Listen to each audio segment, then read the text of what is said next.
All right, some junky thinking that I used to have in the past was I'm just checking. I remember about 2 or 3 years ago, I got back from a festival called Park Life, and I went online and I went on, it was Instagram, and I was like typing in Park Life Festival, and I was essentially trying to check out if I could see any photos of myself from this festival.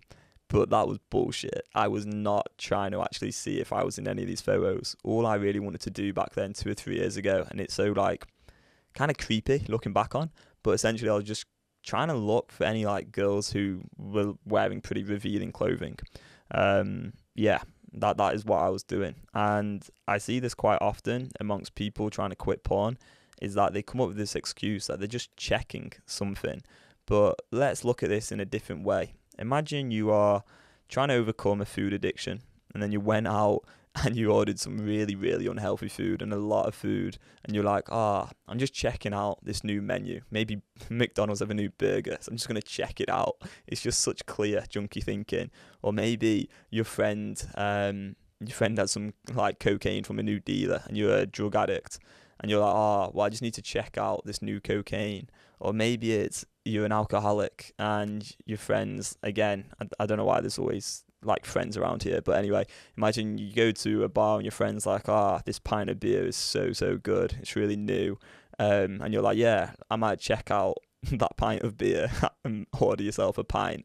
It's like, it's just it's so clear that this is junky thinking, and that is just the addictive part of your mind. It's like, what are you just checking for? There's nothing to check here. You're just engaging in the compulsive behaviour and trying to get away with it with some bullshit excuse. This is what I did for so many years. So I've been there. I know what it's like. But you really want to overcome this just checking fallacy, because it's not even true. It's just junky thinking.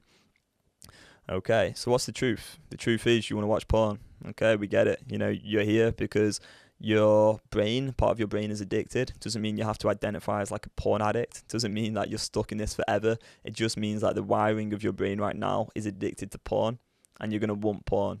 All right, there's no avoiding that fact. If that makes you feel uncomfortable, good, let's change it. Okay, so yeah, you want porn right now, but we can change it because of neuroplasticity. This is what I did, and you're going to be able to do that as well.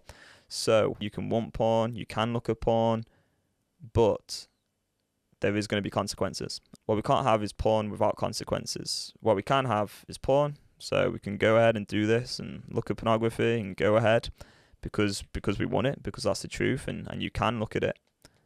But what we can't have is looking at it and not have consequences. Don't let the addictive part of the mind bullshit you, Don't take this stuff anymore. Stand up to it. Be assertive. Put yourself back in control. Don't let the addictive part of your mind bullshit you anymore, and you gain permanent mental freedom. Rewire the addictive neural pathways. I hope this video helps. I hope it kind of makes sense a little bit. It's just something that I used to struggle with quite a lot, and maybe some people out there will be struggling with as well. If you want more help in terms of quitting porn for good, there will be a link in the description to me and Mary Paulus's free Beyond Compulsion method training. Thanks for watching, and I'll see you in the next video. Bye bye.